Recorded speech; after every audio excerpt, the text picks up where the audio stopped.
Zapraszamy na scenę gościa specjalnego MeetUp65 Sounds Good. Przyjechał do nas z Wielkiej Brytanii. Jest multiinstrumentalistą, kompozytorem muzyki do gier. Pracował w legendarnym Rare, stworzył ikoniczną ścieżkę dźwiękową do Donkey Kong Country. Przed Państwem człowiek, który w młodości sprzedawał syntezatory grupom Van Halen, Motorhead czy The Smiths. Panie i Panowie, ladies and gentlemen, David Wise.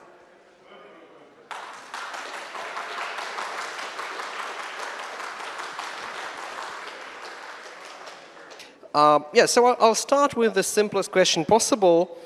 What's your favorite soundtrack of all that you composed, and why? So it's quite an obvious answer, really.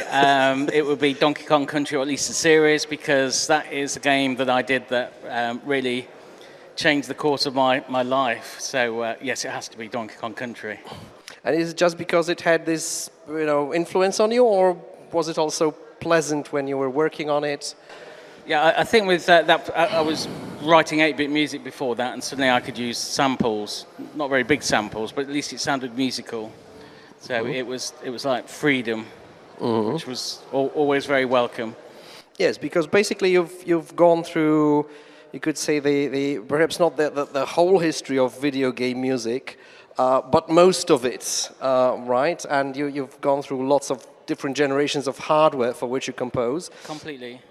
Which would be your favorite again? Which console or which computer was the most pleasant to compose for? I think the console that was most pleasant to compose for was the N64. And why would that be? Because it had a really nice sound.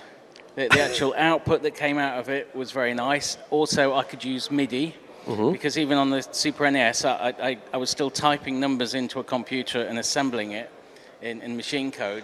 So by the time I got to the N64, I could actually play something on the keyboard and hear it back to how it might actually sound on the console. So that was revolutionary, really. And what a building for a bit of revolution. So. And of course, these earlier generations of hardware that you were working for required lots of discipline. There were lots of limitations.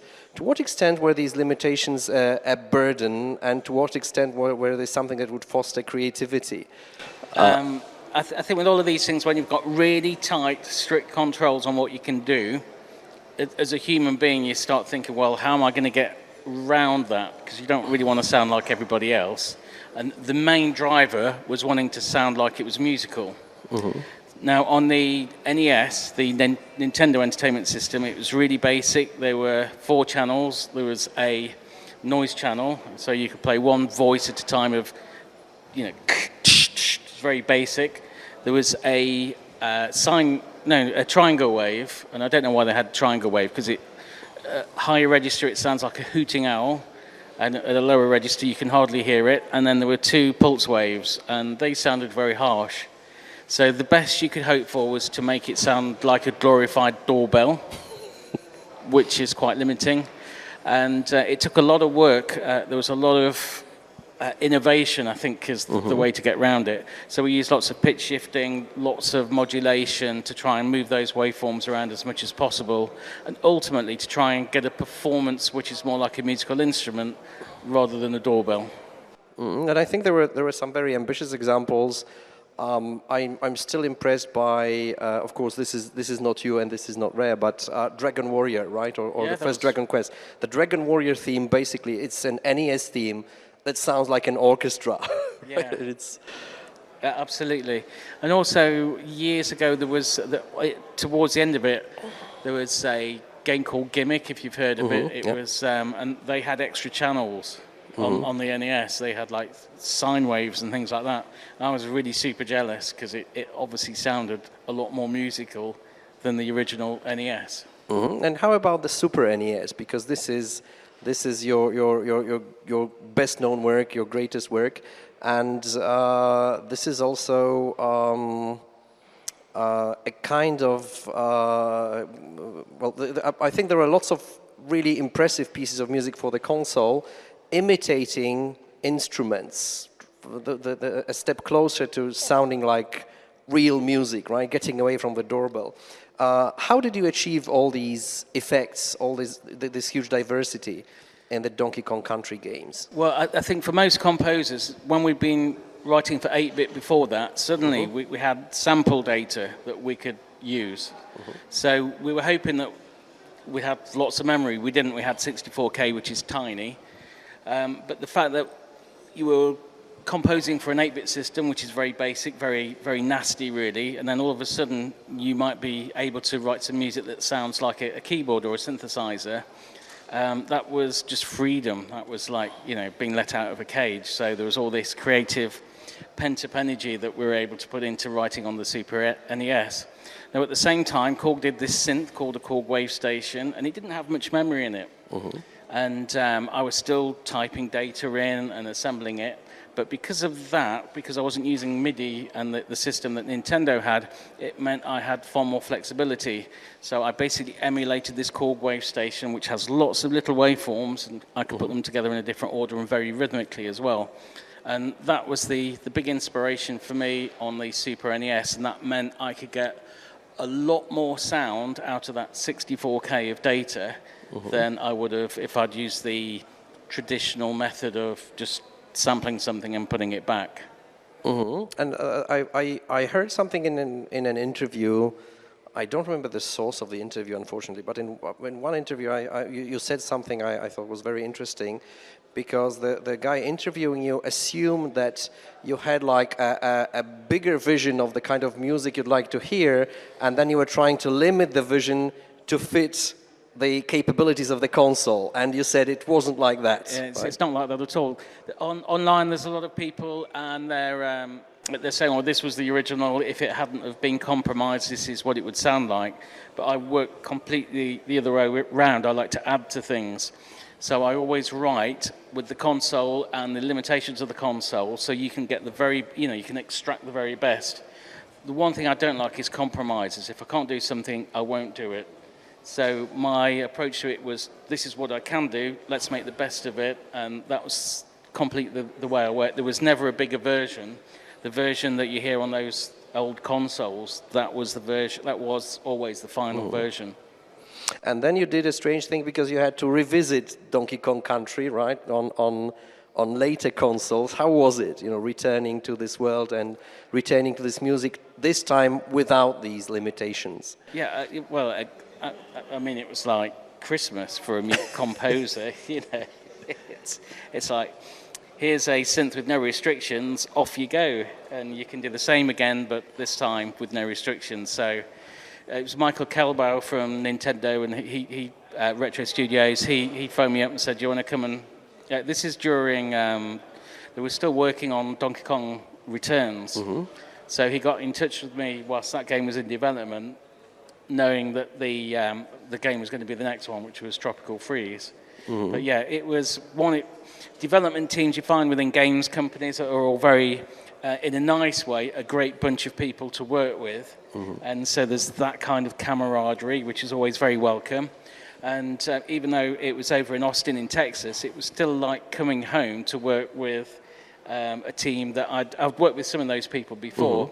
When we were in Twycross working on the Super NES, Michael Kelbau was over several times to work on the Donkey Kong Country, but when I went over to Texas, there were some familiar faces, and everyone's got the same, whichever games company you go to, everyone's got that kind of can-do, let's make something great approach to it. So it's always, it was good, felt good. So. And I think your position when working at Rare was exceptional in several ways. First of all, you were like the resident composer of a company, and this is, especially when you think about the fate of video game composers right now, this was like paradise, right? This is a very special kind of position. I guess so, but I mean, at the time, it was a whole brave new world, wasn't it? I had no idea how we were making it up, literally on many levels, as we went along. So I was working in-house, and it was probably fortuitous that I did, because you had to work with software programmers to actually tell them what you wanted to achieve what you needed to do. And also we had to put on the 8-bit systems and the 16-bit, you had to put a whole load of time just to get it to sound okay before you'd done any composition. So there was probably no practical way to work. Unless you're in-house, you just wouldn't have had the same success musically. And how much were you involved, or how much were you aware of all the other design stuff that went on? Because what you mentioned right now, I assume, was about making the sounds, right, and fitting the sounds into the resources that the game had. Did you participate in the design process, or did you observe the design process as well as the composer and with sound most of the designer? teams that I'm working at, I'm normally integrated into the design process. So you're looking at art, you're looking at the game design, you're playing the game. And I think that's a really important part of being a games composer, because you have to understand the mechanics of the game, what you're trying to achieve, the feelings that you're trying to achieve as well. And so the more integrated you can be as a team, and being in the same room as the people that you're working with, is critical to getting a good gameplay experience. And what can you tell us about working at Rare in general? Because this was, again, an exceptional company in the sense that it existed between two very different cultures, right? The British game development culture, which had a very special vibe, a very distinct vibe, very different from American game development, for instance, and the Japanese, which was a completely different world, right? And Nintendo is notorious in terms of some difficulties in communication. I remember talking to people in Polish companies involved in working with Nintendo, and they said that you had to learn how to collaborate efficiently. So how was it at Rare? So, I didn't understand any of this when I was working there. I was just doing the music. But obviously, working around the world, I've since found out there are different ways of communication. But they're all very good. They're all very effective. You just have to learn how to interpret. I suppose that's the best way of doing it. And I've noticed that on the whole, the Japanese have got this overall idea, and they'll explain everything before they start. And the Americans have another great way, as in it's more action and then worry about the details later. They jump straight in. And the British way is probably a combination of both. So we're doing a lot of analysis whilst actually getting involved with the action as well. But there is a bit of backtracking and changing things. But the communication, to be fair, between the Americans and the Japanese and the English, I thought was always very good. Otherwise, we'd have never got the job done. But everybody has different visions and different ideas of what they want. It's just down to us as developers to try and decipher and interpret those ideas. And I'm always curious about the atmosphere at Rare, because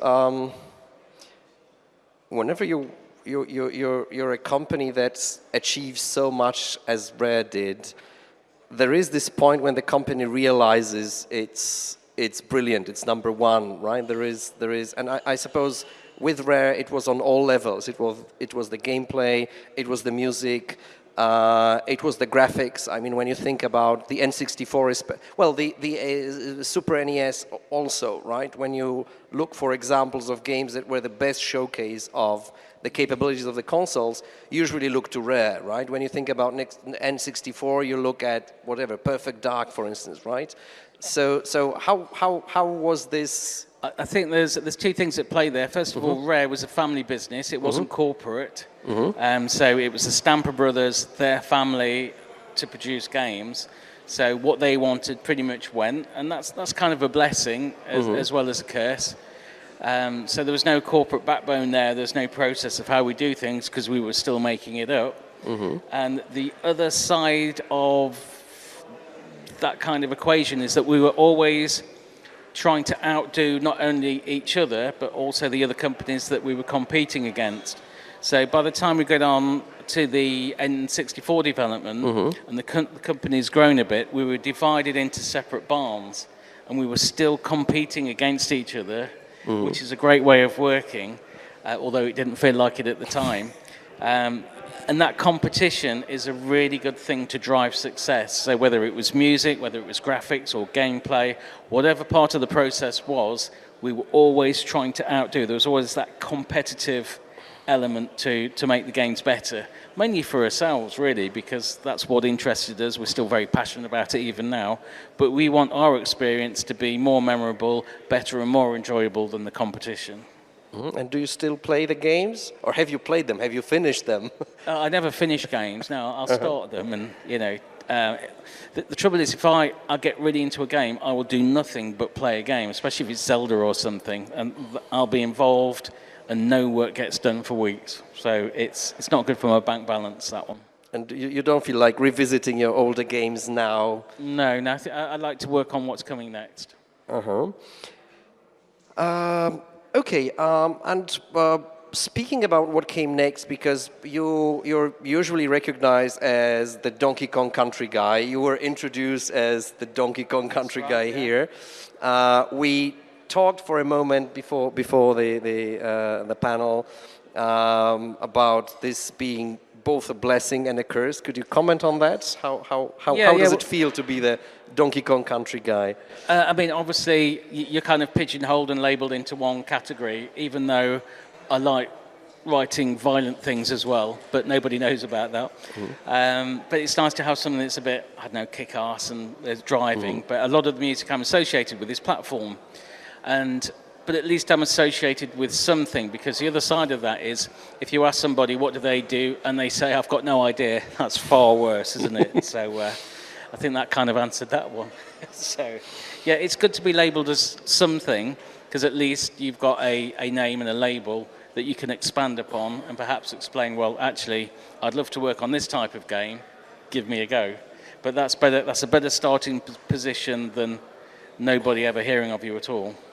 Yeah, because for me, when I was looking at David's stuff, preparing for this conversation, I also realized that he wrote stuff like the wonderful Japanese flavored soundtrack for a little lovely game called Tengami, which is as far from the Donkey Kong Country stuff as possible, right? It's very quiet. It's very kind of reflexive. The gameplay, it's that kind of it's pop-up books, isn't it? So you're opening up pop-up books and you're revealing stuff all the time. So it's a very magical game, and it's obviously based in Japan, and so that was a big influence for the music. And I love things that are very specific to an area. So, if you're going to Greece and you want some Greek music, you'll choose some Greek instruments, and the same for Japan.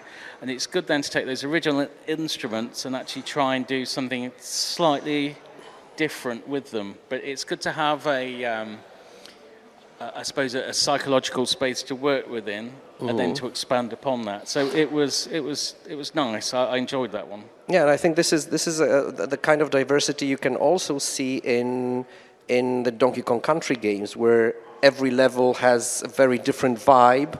Yeah. And of course, usually it's when you just look at the game, it's reduced to the main theme, and your thing is like this upbeat, happy music. But when you look at the actual soundtracks for the different levels, it's amazing how different they are from each other.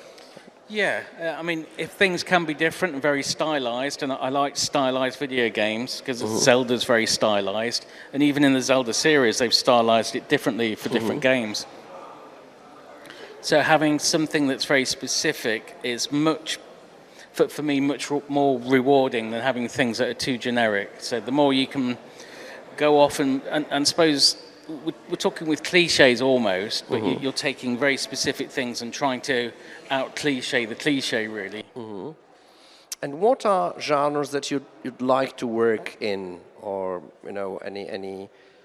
They could be game genres, they could be film genres, but what your dream music, a challenge you'd like to tackle? I mean, films. I've done a couple of films in my time. Obviously, I love video game music, and I also like writing pop music as well. So, whatever somebody thinks I'm capable of, I'm quite happy to jump in and give it a go. Okay, so if any of you in the audience have any job offers or ideas, but I think the key there is to keep it, to have an opportunity and jump in there and give it a go, because that's what makes it's what makes writing music interesting for the composer. So the more diverse, the more different, the different things you try, the better you're going to be as a composer. How do you see? Because I think when you look at composing games in the Super NES era, for example, or even the Nintendo 64, and composing music for games right now, it's different in terms of interactivity as well, right? Because in the 90s you had like a fixed soundtrack for a level, and it went on whatever happened. Yeah. Right now, the big thing is adaptive music. It's not really, composing or creating a score that goes from beginning to end, but rather perhaps creating a machine that creates music based on your score. How do you feel about this change? It's a lot more work for the composer, and you're writing in a different format and in a different way. So we were doing adaptive music on as early as Diddy-Kong Racing on the N64, but it was really the next game after that where we really started to explore more of it.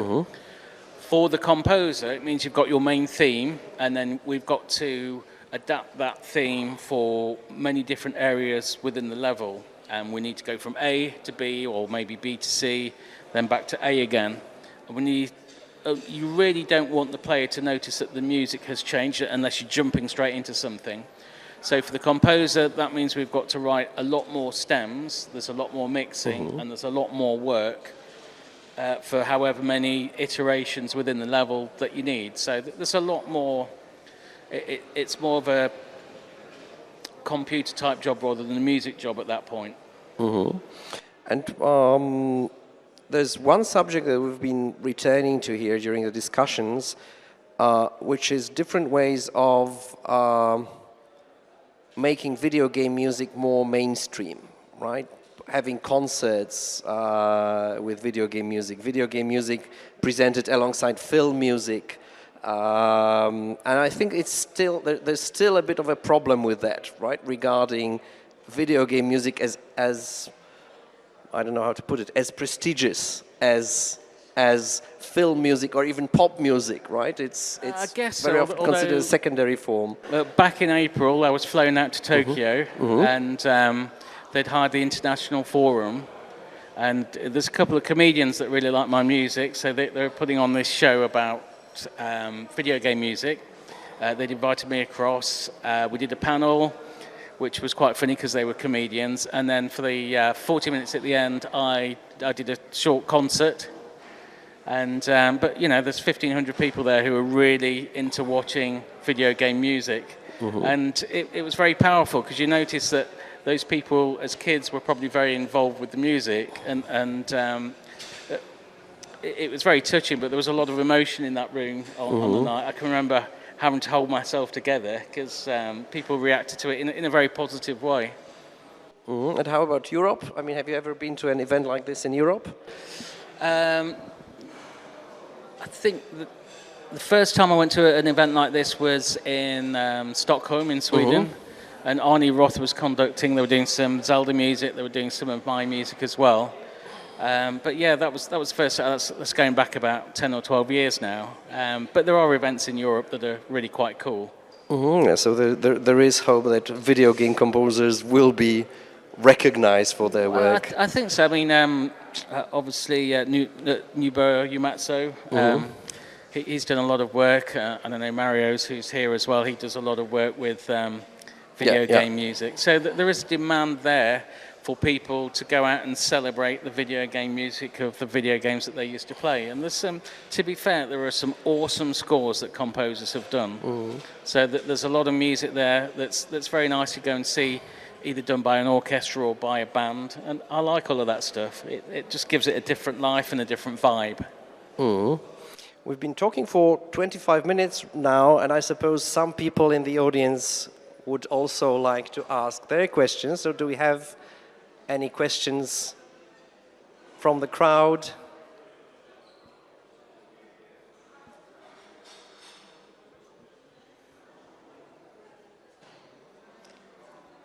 Not yet.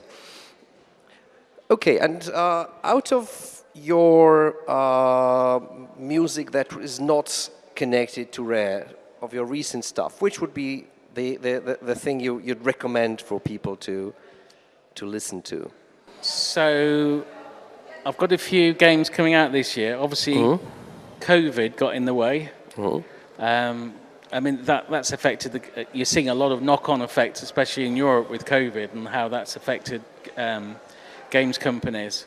But for me, it's taken years after COVID to actually finish those soundtracks, because some of that is because people need to work together and be in the same room to actually finish the game. So regardless of the music, people actually do need to be talking to each other, communicating, interacting. And that's really started in the last 2 years following COVID, and those games are now being finished. So there's a game called Nico de Rico, which I started about 5 or 6 years ago. That's coming out soon. And there's another couple as well that I can't talk about yet. But they're coming together. So there's quite a bit of stuff on the horizon. And considering the interactivity of the games and the fact that the music in games always functions in the context, right, together with the visuals, with the gameplay, what do you think about the point of publishing game soundtracks, listening to video game music in separation from the game? I think the separation is probably a good thing, but you need several years from playing the game and absorbing it, and then to hearing different interpretations of it by an orchestra or by a band. So I think there's a lot of longevity for that, but it's nice to give it a bit of space before revisiting it musically. Right. And when you think about music, video game music composed by others, who would be your favorite composers or your favorite soundtracks? I'm not very good at associating names with faces or names with composers, but going back to the Super NES days, the Follin brothers, they were just absolutely amazing. They were very good musically and very good technically, so I think both Jeff and Tim Follin would have to be my absolute heroes for video game music. And there are just so many good scores that you listen to and you think, that's a really good piece of music. So there's lots out there. For years, Metal Gear Solid, I thought that was amazing. But there's loads more. I do need to learn the names of them, so when I'm in this situation, talking on the panel, I can, this and that one. But it would be good, really, for the future, if I need to get that kind of sorted out, because it would be good to have like musical moments and to play music with the games and then point out why that music is working and what it's doing for the emotion of the player. So that's one to think about for the future. Yeah, I think this sort of it would be probably difficult to execute, but this sort of a bit of analysis. Live gameplay with because it's then in context commentary. And people can see why the music is working to support the gameplay, because ultimately the music is a supporting part for the actual game, but as a whole it's adding to the whole thing. Which is why when you separate the music from the game, it needs to have its own life. So it's got to be done in a different format, or done slightly differently to the game that we once saw, with obviously a lot of nostalgia and a lot of point back to the actual original theme as well. Yeah, because I always have this reflection that I mean, a recorded soundtrack from a game is, in a way, it's a completely different animal from the music that plays accompanying the gameplay, right? And sometimes stuff that works great in a game is hopeless when you actually listen to it, completely separated from the game, and the other way around. Yeah, right? I mean, for years I've played in bands, and if you went out and played a video game soundtrack in its original form, it dies a bit of a death. So I've learned to take those arrangements and actually do something different with them. I suppose in the way, if you look at what Fatboy Slim does with his songs, he's taking a song or 2 or 3 songs from an artist, and he's mixing it up and putting it back together, and he's making it very dynamic. And it's a different medium, and the same goes for playing back game music live. It just has to have something that's going to suit a live audience, because I don't think just playing back a video game soundtrack is going to do it. I mean, there is we're getting into more abstract territory, but there is a sort of liveness to video games as well, right? It is, even though it's sometimes it's just a pre-recorded or a pre-created soundtrack, it is played live because it is played in a very specific context, right? Yeah. So there is this weird kind of liveness to it. It's not really like a recording because it's meant to accompany action that's slightly different each time, just like each concert performance of the same song is slightly different because of what people are shouting in the audience or who's pouring beer on whose head, right? That's right, or how tired you are, or which mistakes you're making, you know. And the whole point with live music is that it is live and it's never going to be perfect, because perfect would be dull and boring. You want a bit of life there, you want to be expressing emotions and playing it slightly differently, depending on the mood you're in when you're playing it. And in this aspect that you mentioned here, I think there is a huge contrast between playing live music and composing music for a game. It's the opposite, right? In a game it has to be perfect on lots of levels, starting from the sound and ending with the technical level, right? Especially when you're working with a limited console. Yeah. It is like a puzzle to solve. So how do you reconcile these two different personas in you? The persona of a live performer and the persona of this perfectionist who, you know, looks at all the little details and makes the piece as perfect as possible. Well, I think in the game context where it has to be perfect, you've got lots of time, and you can go through it. Lots of iterations, try many different things, and if it's not right, you've got lots of time to fix it and make sure it is right. So there's that side of it. But when you're playing it live, you need to spend a lot of time trying to play it properly as well and try and make it right. And of course, as soon as you go out in front of an audience, there's an emotional connection because you've actually got people looking at you who want different things from it as well. So both take a lot of time, but one's obviously seat of your pants. It's live, it's doing something. Whereas when you're playing a game, you've got the luxury of giving people how you wanted it in the first place. But the two very different formats, I think. And do you ever think about the audience when you're composing? Yeah, absolutely. And how do you imagine them? Of course, at a concert you can see them. When you're making a game, you basically have no idea how people will react. You cannot imagine fully, the kind of people that will be playing the game. So how does this work? I think we were working on the GameCube, and we were making a game that was a multiplayer game. Lots of fun. Sadly, it never came out. But I had the luxury of writing a piece of music, and because it was a multiplayer, we'd sit there and all play it together. And you could tell by the different bits of music that we were playing which bits of music worked to enhance what you were trying to achieve. So there was one particular moment we were trying to make the player panic and fail at this particular game. We tried a few bits, and there was one particular piece of music that we tried that worked every time. It suddenly changed the mood of the game, and then people panicked trying to get to the end of that particular level as quickly as possible. And different bits of music made it easier for the player to concentrate, whereas you can use music subtly to alter the gameplay. And I really like that side of writing music. And now returning, perhaps getting closer to the end of our panel, we can get to something we should perhaps have begun with. What was your background? How did you get into music? When you think about the beginnings of your career. So when I was at home living with my parents, they had a piano.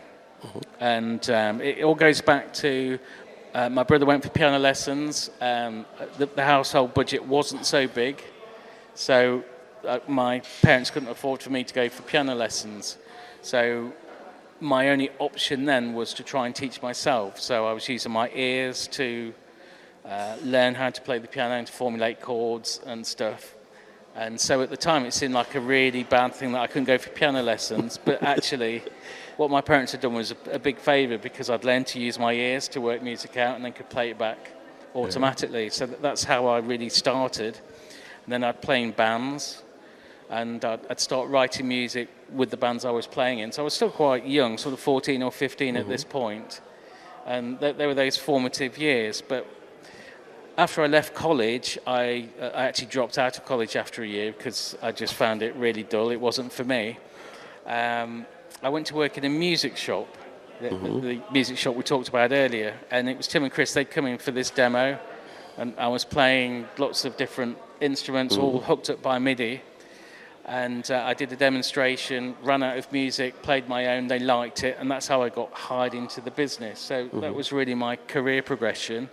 And the rest of it was learned on the job, having gone to work at Rare Limited. They'd say, well, we need some music for this, and this is what we're trying to achieve. So I'd do a bit of research, buy a few albums, try and work on as many different styles as possible that might suit the gameplay. And it was just try and see. So I'm completely self-taught when it comes to it. I think like most video game composers of your generation, I suppose, right? Yeah, I think this was absolutely. This was a very usual kind of story. Yeah, because the games industry at that point, we were making as it hadn't been written at that point, so we were making it up literally on many, many levels as we went along.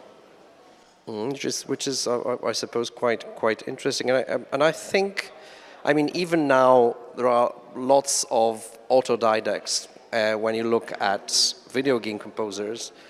And I suppose there's very good communication between game composers and people playing in bands, because which usually is the same sort of history.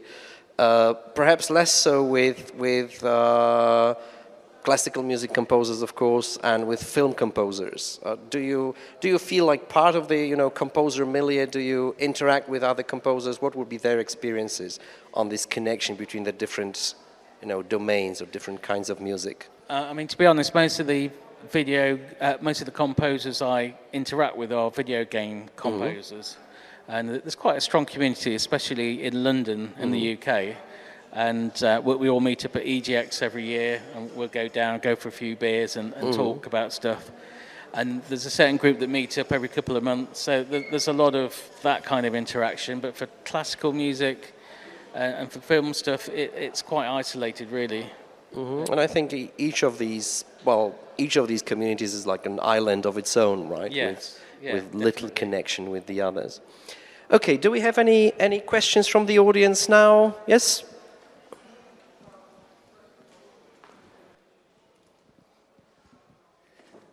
Hi there, David. Thanks. First of all, thanks for being here. I'm a big fan, obviously, and I grew up with your music. It's a great honor to have you here. You're a legend. I have this question. So I think you've talked about struggles which were technical and how you had to use your creativity to overcome them, so and so forth. But I would like to hear something about what is some of the darkest stuff that happened in those Rare times with respect to the non-technical things. Like, I know that Rare had some budget issues or delays or other struggles. Are you willing to say whether you were involved in some of that and whether it had impacted your work in ways? I think, especially now, especially now in Europe, there's quite a few companies that are having to lay off staff, and that's obviously a dark time for people. And like any company, that they sort of rise and fall. So those are the more darker times that people have to work through, and all you can do is put your head down and try and dig through it. And many companies are going to go through the same thing. But the good side about that is that when things fragment and go into smaller studios, as they invariably will, it drives innovation. So I'm sure in a couple of years' time, those studios that are suffering now, or those people who are suffering in bigger studios now and being made redundant, they'll put their heads together and they will come out with some amazingly innovative games. And I'm fortunate I've already been contacted by a few studios to work with them in the future, and they've got some amazing ideas. And I think the whole industry will almost from the ashes be reborn again, to use a terrible cliche. But the fact that they're going to have to be innovative, and they are being innovative, it means for people who actually play games, there's going to be some really cool stuff in the next 2 years to play, which is what it needed. Everything was getting a bit Me Too, in my opinion. People were trying to do the same, slightly different, slightly better, and you're going to need some big jumps. So I think on that kind of Nintendo-esque philosophy, let's try something completely different, that's really what the industry needs to do. So although things get dark every now and again, they actually push through brighter things in the future. So it's a necessary evil almost, but it kind of works, you know, things get better. Thank you.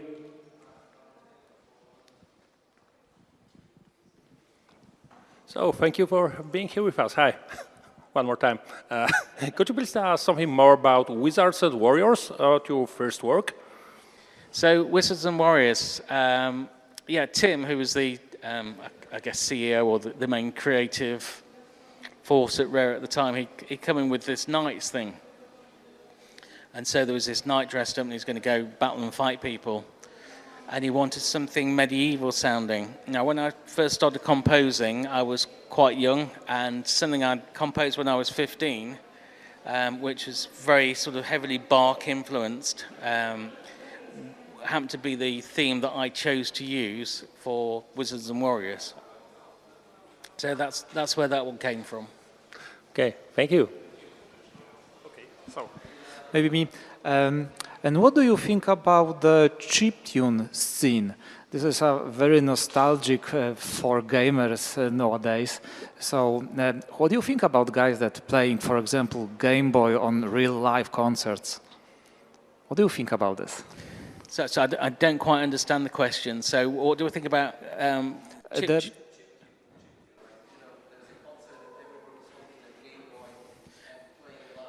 Oh, I see. Yeah, that's right. I've seen those at Magfest, and I suppose my formative years in the game industry were working on chiptunes, and I can't go there. You know, it was. I mean, it was really hard. You can't lose your concentration to get something done. You've got to keep focused for hours at a time, and it does something to you mentally. And when at Magfest, when I saw people doing those chiptune things, I just thought, no, I can't. You know, I understand. it just reminds me of the amount of hard work and labour and time and concentration. It wasn't really enjoyable at that point. It was nice writing the music, but to actually convert the music to run on those early 8-bit systems was painful. There's no other word for it. So when I'm listening to chiptune stuff, it's no, can't go there. Done that, okay. You know. Thank you. I've been there.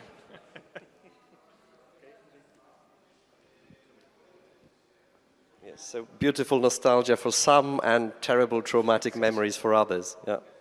One last thing, if I may. One last thing. I mean, David, you're obviously very famous, and we're all asking the same stuff over and over again. Is there by any chance something that you just want to say to everybody in terms of what you want to share that's maybe not an answer to any question, but something you want to share with respect to your passion, your music, your activities that nobody asks? Well, obviously it's nice that people are interested, because if they weren't interested, that would be a real shame. So, yeah, it's nice that something I did, you know, and still do, people are actually interested and curious about. So that in a way is a win. So it's all good. Thank you very much. Okay, so you don't have something that you just want to share?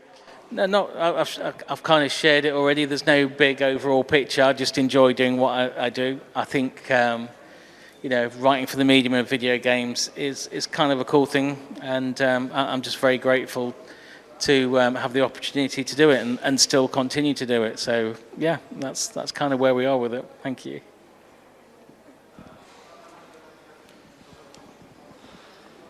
Okay, do we have any other questions? If not, thank you very much. And I think this was a good summing up. You said you did stuff you loved and you continue doing it. And I think this is a great thing. Somebody who started composing music for video games in the 1980s, and he's still at it, and he still creates music for well-known games. This is beautiful. Congratulations, and let's hope it will continue for many, many, many years from now. I hope so too. I'm still enjoying it, and I think, you know, a lot of people talk about mental health and things like that. Writing music makes me feel good, so you know, the longer I can continue to do it for, the happier I'll be. So, you know, it's all good fun. So have fun, and thank you very much for this conversation. No, thank you very much. Thank you. Cheers.